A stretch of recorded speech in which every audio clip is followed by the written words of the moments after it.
beginning of Jurassic Park, we see Lewis Dodgson give Dennis Nedry $750,000 for the retrieval of the embryos and another $750,000 once he returns. That's $1.5 million. However, we all know he never returns to Lewis Dodgson because he decides to hang around with the Dilophosaurus. Lewis Dodgson, on the other hand, doesn't know this and believes Nedry to have run off with his money. Do you think he's simply gonna let that go and forget all about it? No chance. I mean, not only is he down money, he also hasn't got the embryos for his company, Bioen. So what does he decide to do? Send out other spies who will fulfill the mission which Dennis Nedry couldn't. However, the fate of some of these agents are extremely dark, and I'm going to be covering that in today's video, so hold on to your butts, get yourself a game of subs, and let's get into it. After the fall of Jurassic Park, an investigation was launched. Obviously, they reported the deaths they knew about and the ones that were missing. So what they actually did was launch a cleanup operation after the events of Jurassic Park in 1994, and this is where the Bioen spies come into play, because Lewis Dodgson sees an opportunity here to recover InGen property and embryos. So he launches an operation called Project Footprint. This was an illegal espionage program carried out by Bioen Genetics between 1993 and 1994. This is where InGen attempts to clean up the island in order to assess the damage and potentially recover valuable research, and it was largely unsuccessful. The labs were ruined and no genetic material was obviously recoverable, and unknown to InGen at the time, Bioen had infiltrated the cleanup part of the operation, possibly in an attempt to reclaim the embryos that Nedry had stole. Obviously they were unsuccessful. This is where they also recovered Dennis Nedry's body and find his remains in the Jeep. This was all told to us through the DPG website at the time.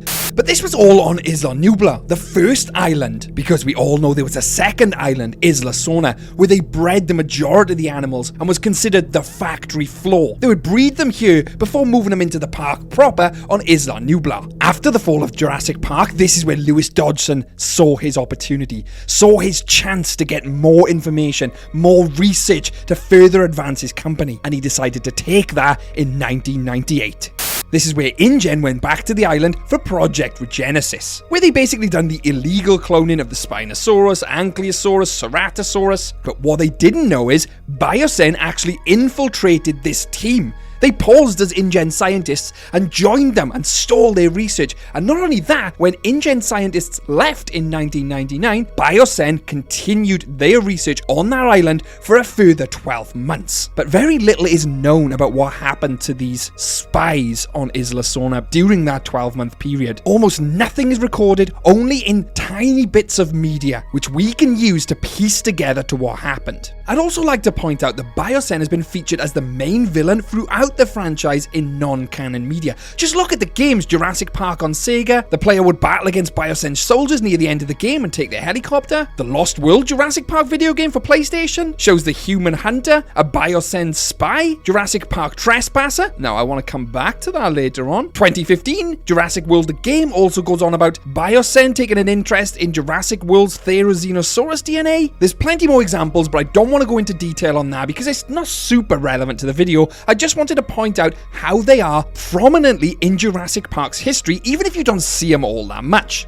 But something I do find extremely interesting here is that during Jurassic Park Trespasser, a crashed helicopter with a Bioen logo on the side can be found on Isla Sorna. Now obviously this helicopter has crashed, so whoever was in there has since escaped because there's no bodies around. What actually brought this helicopter down is unknown, but it's likely going to be pteranodons. But the fate of the people in the helicopter is unknown and can actually be traced to the film canon universe, because Jurassic Park Trespasser is considered its own canon. You have the novel canon, the movie canon, and believe it or not, the Trespasser canon. And this next part coming up links them both together perfectly. Because as I said earlier, in 1999, InGen had left, whereas Bioen stayed on the island. And we all know who and what was on the island in 1999. That's right, the Spinosaurus. Because as we know in Jurassic Park 3, which is set in the year of 2001, a mere 12 months after the scientists leave, we basically have a full-grown Spinosaurus who's super aggressive towards humans, rampaging throughout the island, and strangely enough, we never actually see where it was kept, presuming it was kept in a paddock. It's also worth pointing out here that it's unclear what role Bioen may have played in actually creating the new species, because let's not forget they were there posing as InGen scientists. But regardless, they're gonna make out with years worth of research that sets them up for the entire future. And it's also worth pointing out that it was Bioen in the year 1999 that would try and expose them against the Gene Guard Act, hence why InGen decided to leave and release all the dinosaurs they'd made into the wild in 1999.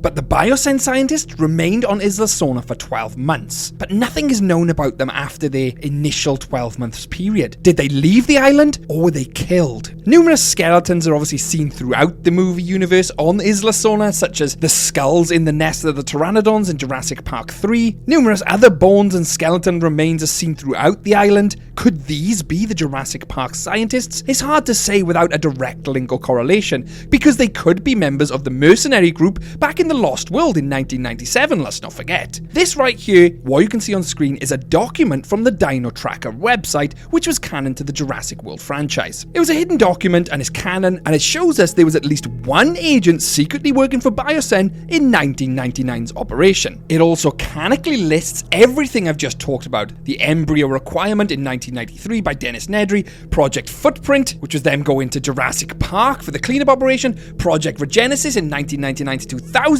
which is what we're talking about now. It's all on this document. And if you look at the Project Regenesis part here, you see the project staff is completely blanked out. But unlike the embryo acquirement section, the project staff just looks like one person in that little blank field, easily Dennis Nedry. You could see in the Project Regenesis section for the project staff, that will be several individuals. But what is extremely interesting about this document, it says that we need to clean out the archives, and I mean clean them out, delete anything that ties us back to Dennis Nedry, the follow-up infiltration in 94, and Project Regenesis. Any physical paper trails that might lead back to us must be destroyed. Interesting how he doesn't talk about any individuals, only one, and it's this section here where he says, "You did great in convincing the UHCS that our representative worked for Masrani back in 03. So is that representative the only survivor of Project Regenesis? Because that's the only one he really mentions there as a trail. Everything else was paper, leading me to believe that anyone who was there in Project Regenesis has likely been disposed of or is no longer around. It's highly likely that this representative could be the only surviving member of Project Regenesis, and it's likely the rest of the team were eaten on Isla Sorna. Or potentially the dinosaurs were let out on purpose by this representative, so there's no other survivors.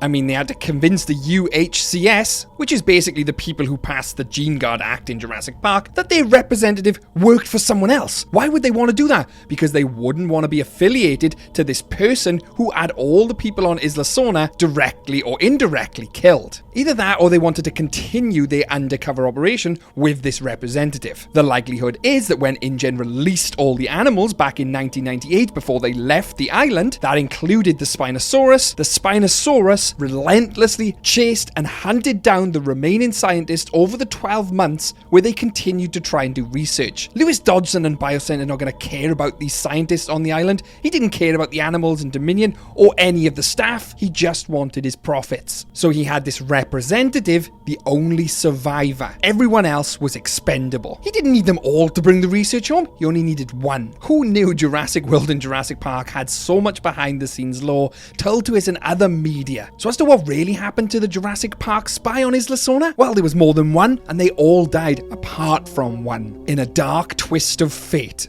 But what do you think actually happened? Do you agree with my theory, which I think is likely?